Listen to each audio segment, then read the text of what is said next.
frappé à ma porte, Yahweh, impossible d'expliquer, personne ne pouvait me comprendre, mon meilleur ami. Qui est ton meilleur ami? Qui est cette personne-là qui te promet et qui réalise ses promesses? Qui est cette personne-là, même quand tu n'as plus rien, reste à côté de toi, même quand tu es fauché, quand tu n'as plus rien à lui donner? Cette personne-là reste à tes côtés. Quelle est cette personne-là qui t'appelle tous les matins pour te demander comment tu t'es réveillé? C'est qui ton meilleur ami? C'est qui ton meilleur ami? Avant, je croyais que j'avais des amis. Avant, je croyais que j'avais de la famille. Avant, je croyais qu'il y avait des gens qui tenaient à moi. Personne. Sans exception. Personne. Ils étaient tous guidés par un intérêt. Ils étaient motivés par quelque chose, là n'a plus existé. Ils se sont éloignés de moi. Ils se sont écartés de moi. Non seulement, mais ils ont aussi souhaité ma mort. Ils ont souhaité ma perte. Ils m'ont poussé. Alors que j'étais au bord du gouffre, au lieu de me tirer vers le large, ils m'ont poussé. Mais il y a une main qui m'a retenue. Il y a une main qui m'a retenue. Il me voyait tomber. Mais il y a une main qui a stoppé ma chute. Et je ne l'oublierai jamais. Je ne l'oublierai jamais. C'est la main de Jésus.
Avant, ce n'était qu'une chanson. Avant, ce n'était qu'une chanson. Maintenant, c'est une déclaration. Avant, quand je chantais ça, je ne pesais pas les mots. Et c'était pas vrai. Jusqu'à l'année dernière, quand je disais que Jésus était mon meilleur ami, ça ne venait pas droit de mon cœur. C'était ma bouche qui parlait. Mais aujourd'hui, c'est mon cœur qui s'exprime. Il est le seul qui est resté à mes côtés. De tout être humain né d'une femme que j'ai connue sur cette terre, depuis que je suis arrivée, Jésus est le seul qui est resté. Il est le seul qui m'a fait du bien. Il est le seul qui m'a soutenu. Il est le seul qui s'occupe de moi. Il est le seul qui s'occupe de mes enfants. Il est le seul. Le seul. Jésus-Christ est le seul. Quand mon congélateur est vide, c'est Jésus qui approvisionne ma maison. C'est Jésus-Christ qui paye mes factures. C'est Jésus-Christ qui me garde en bonne santé. Je ne vais plus à l'hôpital. Mes enfants ne tombent plus malades. Je ne sais plus la dernière fois que j'ai été à l'hôpital. Jésus-Christ est mon meilleur ami. Et je vais vivre pour lui. Je vais le servir. Je n'ai pas honte de le dire. Que ceux qui veulent se moquer, se moquent. Que ceux qui veulent juger, jugent. Que ceux qui veulent insulter, insultent. J'ai fait un choix. J'ai mis la main à la charrue. Je ne repartirai plus en arrière. Plus jamais en arrière.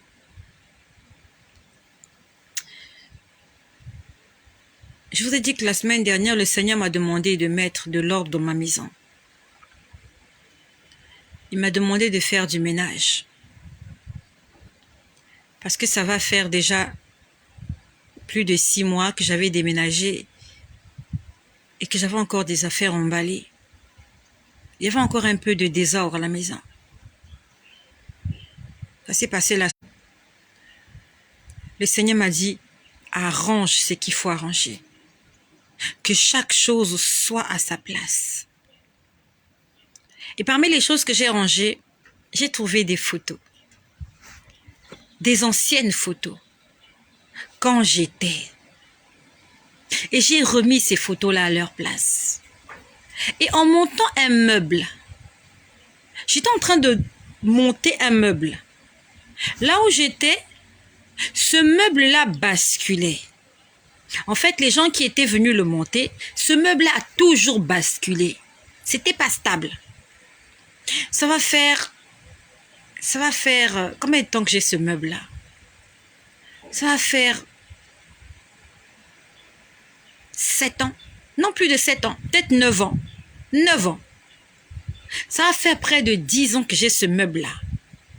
Et depuis que j'avais ce meuble, depuis qu'il avait été monté par les experts en montage de meubles, ce meuble-là bougeait. En fait, ce meuble-là a des vitres. Et les vitres bougeaient. Et quand je suis venue maintenant le monter, cette fois-ci moi-même, je me suis rendu compte que ceux qui avaient monté le meuble, ils avaient fait une erreur. Le meuble est devenu stable. Donc, il a fallu que je déménage. Il a fallu que je sorte de là où j'étais. Il a fallu qu'on me chasse. Il a fallu qu'on me pourchasse. Comme une voleuse. Comme une menteuse. Comme une moins que rien. Pour que ce meuble-là soit stable. Pas de la main de quelqu'un d'autre, mais de ma propre main. Exactement comme la sortie des enfants d'Israël d'Égypte. Comme des voleurs. Il a bloqué ta destinée. Même si tu es dans un pays développé, comme en Égypte, il y a la richesse, mais tu es esclave là-bas. Si on te demande de sortir, sors. Quand tu sais que tu es dans la volonté de Dieu. Quand tu sais que tu as mangé la Pâque. Quand tu sais que ta maison a été badigeonnée par le sang de Jésus. Et qu'on te demande de sortir. Et qu'à l'intérieur de toi, tu sais que c'est la bonne décision que tu as prise. Même si tu n'as pas eu le temps d'emballer, tu n'as pas eu le temps d'économiser, sors. Les enfants d'Israël, ils n'avaient pas bâti de maison dans le désert. Ils n'ont pas construit des immeubles dans le désert. Ils dormaient dans des tentes. Et c'était juste temporaire. Quand ils sont entrés à Canaan, ils ont occupé des maisons qu'ils n'avaient pas construites. J'ai mis de l'ordre dans mes affaires. Et pendant que je mettais de l'ordre dans mes affaires, le Seigneur me disait déclare. Il me disait déclare. Il me disait de la même manière. Il me dit parle. Il me disait de la même manière que je suis en train d'arranger la maison. C'est comme ça que Dieu est en train d'arranger mes problèmes. De la même manière que je suis en train de chaque chose à sa place. Le Seigneur m'a dit déclare. Il m'a dit déclare. Ça fait 6 mois que tu es là. Il y a des choses qui ne sont pas à leur place. C'en est assez. Il faut les arranger. Le Seigneur m'a dit déclare. Il m'a dit en même temps que tu fais le ménage, parle, déclare que de la même manière que je suis en train d'arranger, que je suis en train de mettre en valeur ce que j'ai, des choses qui étaient cachées, des choses qui étaient abandonnées, des choses qui étaient poussiéreuses. C'est de la même manière que Dieu aussi est en train de faire quelque chose dans l'invisible, dans le spirituel. Dieu est en train de le faire. Le Seigneur m'a dit pendant que tu fais le ménage, déclare. C'est un acte prophétique que tu es en train de poser.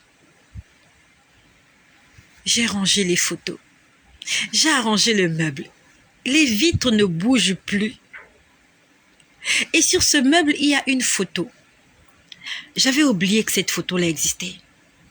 Cette photo-là, on l'a prise, j'avais 20 et quelques ans.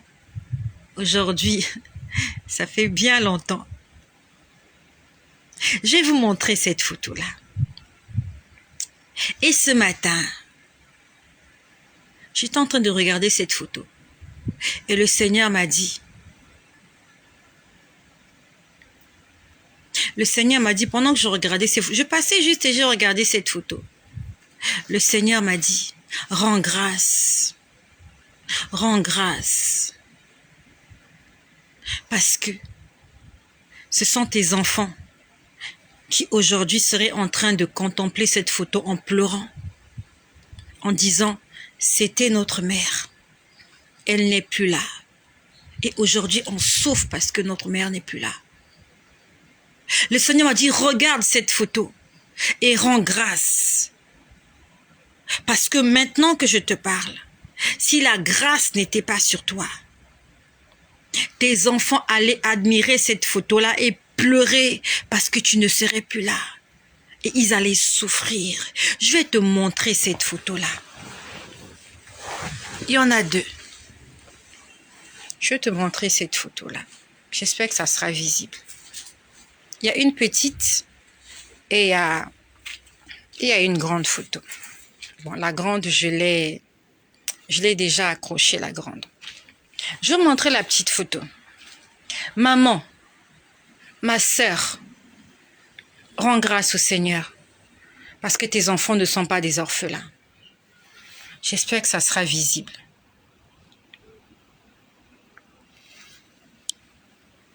C'est cette photo-là.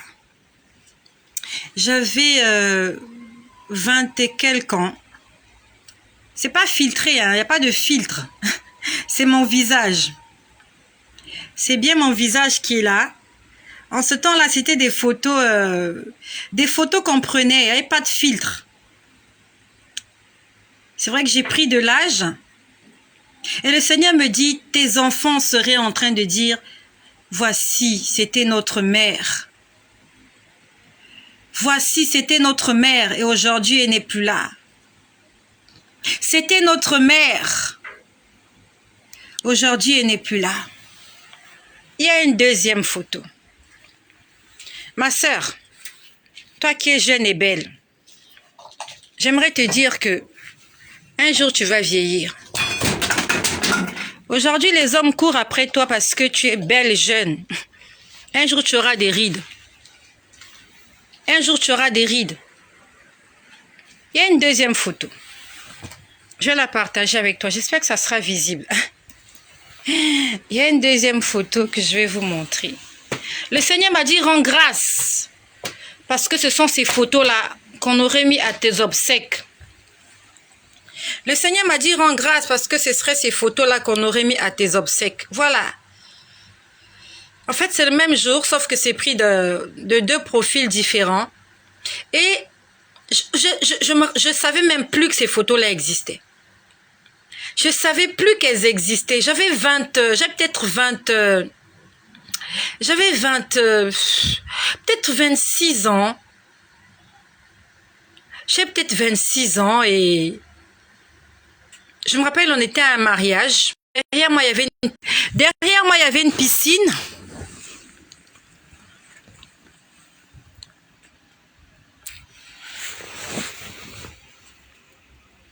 Derrière moi, il y avait une piscine. Alors, je sais pas qu'est-ce que j'ai appuyé. Ok. J'avais 27 ans peut-être. Et ce matin, ces photos-là, honnêtement, ces photos-là, je ne savais plus que ça existait. Donc, il a fallu que je fasse le ménage sous l'ordre du Seigneur pour que je puisse retrouver ces vieux souvenirs-là. C'était quelque part abandonné, poussiéreux. Et c'est en faisant le ménage que j'ai retrouvé les photos. Et que j'ai retrouvé aussi d'autres choses. Il y a des choses que tu ne retrouveras pas tant que tu ne mettras pas de l'ordre dans ta vie. Il y a des choses qui sont là, mais tu n'as pas accès à ces choses parce que tu dois faire le ménage dans ta vie. Tu cherches la bénédiction. Tu cherches la joie. Il y a des choses que tu cherches. Mais le Seigneur te dit, mets de l'ordre dans ta vie. Lorsque tu commenceras à mettre de l'ordre dans ta vie, tu te rendras compte que les choses étaient simplement là, mais tu étais aveuglé. Il y avait trop de pagaille, il y avait trop de désordre dans ta vie. Mets de l'ordre dans ta vie. Et le Seigneur m'a dit, ces photos-là aujourd'hui seraient des souvenirs. Ce seraient des souvenirs. Mes enfants allaient regarder, allaient dire, si maman était là, quand maman était là. Et je suis venue simplement dire merci au Seigneur, parce que maman est encore là. Je suis encore là. Là où tu es ma sœur, dis merci au Seigneur, parce que tu es encore là. Les choses ne seront plus les mêmes quand tu ne seras plus là. Ils ne sont toujours pas ce à quoi on aurait voulu qu'ils ressemblent. Mais ils sont le fruit de ce que nous avons cherché. Cet enfant n'est pas venu dans ton ventre par l'Immaculée Conception. Cet enfant n'est pas venu dans ton ventre par la vertu du Saint-Esprit sur toi. Tu n'as pas vu l'ange Gabriel pour te dire tu seras enceinte et tu donneras naissance à un fils ou à une fille. Cet enfant-là, ces enfants que nous les avons cherchés. Qu'ils aient été désirés ou pas, on a cherché. On est parti chercher ça nous-mêmes. À moins que tu me dises que c'est suite à un viol. À moins que tu me dises qu'on t'avait violé et voilà pourquoi les enfants sont nés. Mais rares sont les enfants. Rares. Ils ne sont pas très nombreux, les enfants qui sont nés après un viol. La majorité, ce sont des enfants désirés. Même si tu avais fait tes calculs, mais on sait que lorsqu'on va là-bas, si ce n'est pas la maladie, c'est la grossesse. Dis merci au Seigneur. Parce que tes enfants ne regardent pas tes photos en pleurant. Tes enfants ne s'assiedent pas autour d'une table pour dire, vous vous rappelez quand maman disait, quand maman faisait, et ils se mettent tous à pleurer. Quand on a perdu notre père, c'était comme ça. Les soirs, on était au salon et on voyait sa photo et on disait, quand papa était là, et on se mettait à pleurer. Dis merci au Seigneur, s'il te plaît. Dis-lui merci pour la vie. S'il veut que tu vives, alors vis. Même si c'est difficile. Si tu es toujours en vie. C'est parce que dans l'horloge du Seigneur, ta mission n'est pas encore terminée. Et la Bible nous dit, vaut mieux la fin d'une chose que son commencement. Peut-être que ça a été difficile au début. Peut-être qu'actuellement c'est compliqué. Mais si tu restes accroché, si nous restons accrochés au Seigneur, notre fin sera glorieuse. Notre fin sera sublime. Notre fin sera resplendissante. Notre fin sera un témoignage. N'abandonnons pas le Seigneur Jésus. N'abandonnons pas le Seigneur. Tout à l'heure, j'étais en train de mettre un peu d'ordre dans la chambre des enfants. Dans la chambre de mon garçon. J'étais en train d'arranger ses vêtements. Il est parti à l'école. Et pendant que j'ai rangé ses vêtements, j'ai vu un vêtement propre mais qui a été mal lavé. Et pourquoi ça a été mal lavé en fait? Je me rappelle que il se mouchait avec n'importe quel vêtement qu'il avait. Il se mouchait tout le temps. Et ça faisait des années. Quand il se relevait le matin, il tire son nez, il fait des... Il avait la sinusite.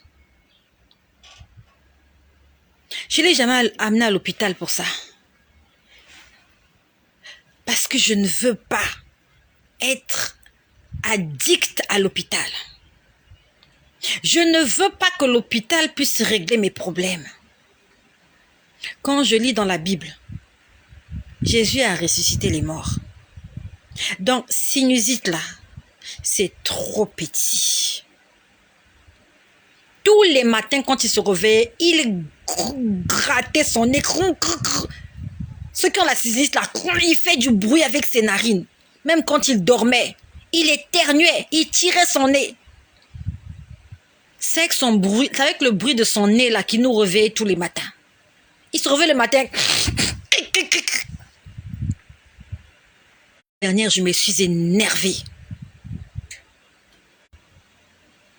L'année dernière, je me suis énervée. C'était un matin. J'ai dit, je n'ai plus envie d'entendre ce bruit-là. Je ne me suis pas énervée contre lui. Je me suis énervée contre cette sinusite. Je ne lui ai pas imposé les mains. Je suis en train de m'adresser à une mère. Tu as le pouvoir, maman. Maman. Je suis en train de parler à une maman. Je suis en train de parler à un papa. Tu as le pouvoir de chasser cette maladie qui tourmente tes enfants.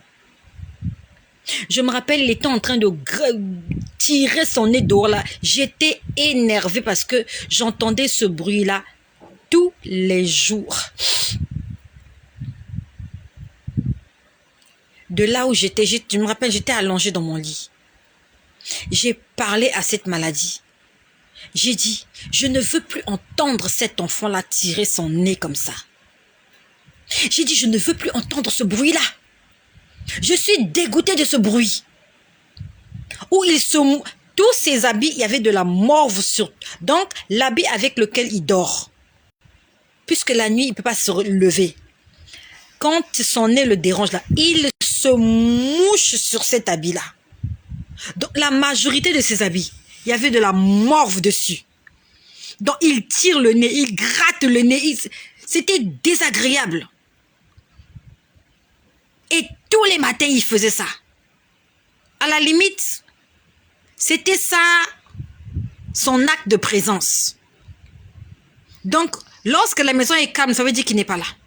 Lorsque vous entendez tirer le nez, vous savez qu'il est là. J'ai dit à la maladie, j'ai même pas hurlé sur lui. J'ai pas prié pour l'enfant. Quand je dis j'ai pas prié pour l'enfant, je lui ai pas dit viens te mettre à genoux, je vais chasser les démons, je vais te mettre l'huile. Non, j'étais dans mon lit. J'ai dit toi maladie, je sais que tu m'écoutes. L'enfant là quand il est né, son anniversaire c'est demain. Il est né le 22 mai. J'ai dit, quand l'enfant là est né, il n'y avait pas la sinusite. Il n'avait pas des problèmes respiratoires. Façon que tu es venu, c'est façon que tu vas repartir. Pourquoi tu es venu? Je ne sais pas. Mais ce qui est sûr, c'est que tu vas repartir d'où tu viens. J'ai fait cette prière, on dirait 2 fois. Donc j'ai fait ça une première fois. Ça a disparu un moment. Après, ça a réapparu. J'ai fait ça une 2e fois. J'ai pas crié sur la maladie. Conduit par l'Esprit de Dieu, j'ai pas imposé les mains à l'enfant. Et ce matin, quand j'ai vu ce vêtement, avec une tache de morve, le Seigneur m'a rappelé, il me dit, est-ce que tu te rends compte que ton fils ne tire plus le nez? Je m'étais même pas rendu compte. Que Dieu a exaucé ma prière. Je ne m'étais pas rendu compte.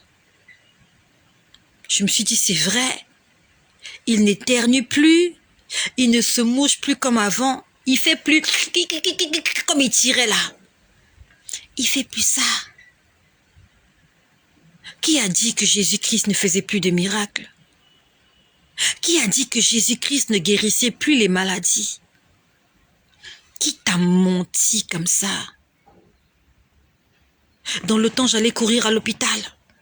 Madame, achetez ceci. Antibiotiques. Radio. Tralala. Tralali. Ceux qui ont construit des hôpitaux là, ils n'ont pas construit ça pour moi. Je ne suis pas venue sur terre pour enrichir les hôpitaux. Je ne suis pas venue sur terre pour enrichir les pharmacies. Je ne suis pas venue sur terre pour gonfler les salaires des médecins. Je ne suis pas venue sur terre pour gonfler le chiffre d'affaires des pharmacies. J'ai un Dieu. Pendant 40 ans, les enfants d'Israël, quand ils étaient malades, ils allaient où? Il y avait quelle usine dans le désert? Il y avait quelle boutique? Il y avait quelle pharmacie dans le désert? Le Seigneur s'occupait d'eux. Si en ce temps-là, en ce temps archaïque-là, où il n'y avait pas d'électricité, Dieu s'occupait des gens. Maintenant, nous qui sommes en plein 21e siècle, là où il y a tout, pourquoi ne pouvons-nous pas faire confiance à Dieu qui a permis le développement de cette terre? S'il a donné l'intelligence aux hommes, ça veut dire que lui-même, il est doté d'une intelligence extraordinaire.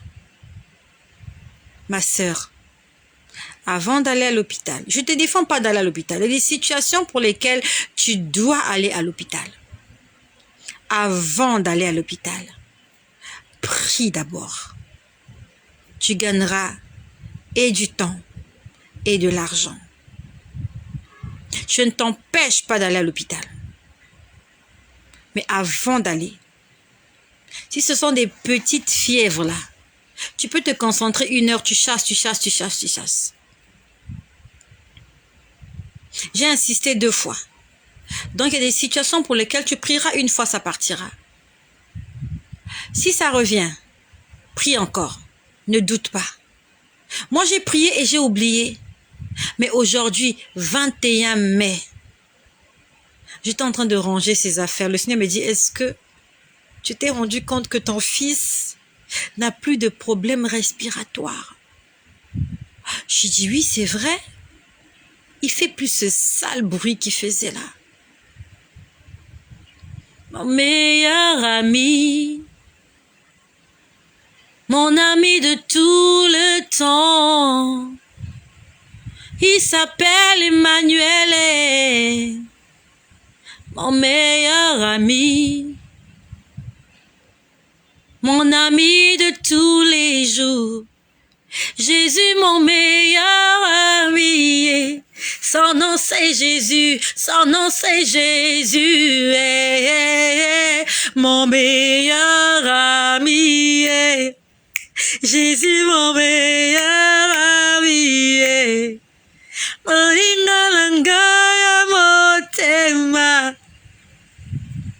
qui a un enfant qui est malade? Ou qui est malade pendant que je parle? Si tu as un enfant qui est malade, prie pour ton enfant. Ne cherche pas quelqu'un pour le faire. C'est ton devoir, c'est ta responsabilité. Prie pour l'enfant et l'enfant sera guéri. Si toi-même tu es malade, pose la main là où tu as mal. Avant que quelqu'un ne prie pour toi, toi-même, prie pour toi-même. L'année dernière, je crois que c'était l'année dernière, oui, c'est là 2 ans. C'était un samedi, je me rappelle bien. J'étais allongée sur le ventre. J'ai senti une douleur au ventre. C'est-à-dire que la façon dont je me suis énervée contre la douleur là, si la douleur là pouvait parler, elle allait parler. J'ai senti une douleur, je lui ai dit stop. J'ai dit stop. J'ai dit, tu arrêtes ça. C'était dans mon ventre ou dans mon bas-ventre. J'ai dit, arrête-moi ça. J'ai dit, ne m'amène pas. Et ça m'a fait tellement mal. J'ai senti que ça allait me paralyser. C'était une crampe. Ça m'a fait mal. J'ai dit, stop. J'étais allongée sur le dos. J'avais l'impression que je ne peux plus bouger. J'ai parlé, je lui ai dit, façon que tu es venu, tout de suite là, faut repartir. Parce que moi, j'ai pas le temps de gérer la maladie. J'ai trop de choses à faire. J'ai trop de problèmes à régler. Maladie là, c'est trop petit pour moi. Je lui ai dit, tu t'en vas maintenant. J'ai dit, tu dégages. J'ai dit, dégage, je vais me retourner. J'ai envie de me retourner parce que je me rendais compte que c'est comme si ça m'empêchait de me retourner. J'ai dit, je vais me retourner. J'ai des choses à faire aujourd'hui. Et ces choses-là, je dois les faire. Quelques secondes plus tard, la douleur avait disparu. Quand tu as mal quelque part, pose la main là où tu as mal. Tu parles à ce mal, parle à la douleur, parle à la situation comme si tu parlais à quelqu'un. Mais parle au nom de Jésus. Tu dis, toi, je ne sais pas d'où tu viens, mais tu dois partir. Je ne sais pas pourquoi tu es là. Je ne sais même pas qui t'a appelé. Mais là, pas demain, hein? Pas ce soir, pas tout à l'heure. Maintenant, right now. Allez, prends tes bagages si tu en as. Va. Tu ne déposes pas tes bagages chez moi. Tu ne déposes pas tes bagages dans mon corps. Mon corps n'a pas été créé pour laisser séjourner les maladies. Je ne suis pas un hôtel. Je ne suis pas un motel. Je ne suis pas une case de passage. Je m'appelle Temple de Dieu. Je suis le temple du Saint-Esprit. Parle. Ma sœur, parle. Mon frère, parle. Les médecins vont te ruiner. Examen, radio, ceci, cela. Ça peut arriver, oui. Mais avant que ça n'arrive, commence le combat à la maison. Si le Seigneur te dit va à l'hôpital, va à l'hôpital. Mais que le Seigneur te demande d'aller à l'hôpital. Si tu n'as pas demandé, va pas à l'hôpital. L'année dernière, ma fille, ma dernière, elle avait une forte fièvre. J'ai fait ce témoignage-là. Elle ne pouvait pas manger. Dès qu'elle mangeait, elle vomissait. Pendant 3 jours, l'enfant n'a rien mangé. L'enfant n'a rien bu. Dès qu'elle mettait quelque chose, dès que quelque chose entrait dans sa bouche, ça descendait dans l'estomac. Elle vomissait. Ça s'est passé entre Dieu, l'enfant et moi. Je n'ai appelé personne pour venir prier pour ma fille. Je n'ai appelé personne. Je suis allée voir personne. J'ai dit, Seigneur, dis-moi, est-ce que je dois aller à l'hôpital? Il m'a dit non. J'ai dit, Seigneur, guéris cet enfant. Elle faisait de fortes fièvres. Je l'ai gardée à la maison, elle n'allait plus à l'école. J'ai insisté, Seigneur, que j'amène l'enfant à l'hôpital. Il m'a dit, n'emmène pas l'enfant à l'hôpital. J'ai dit, Seigneur, guéris cet enfant. Ça fait 3 jours qu'elle ne mange pas. Elle était fatiguée, paumée. Le Seigneur a guéri ma fille. Je ne te demande pas de garder ta fille à la maison. Je ne te demande pas de ne pas l'amener à l'hôpital. Mais je te demande de prier avant d'aller à l'hôpital et que Dieu puisse te convaincre qu'il faut l'amener à l'hôpital. Mon meilleur ami, mon ami de tout le temps, toujours prêt à me consoler. Hey, mon meilleur ami, mon meilleur ami, Jésus mon meilleur ami.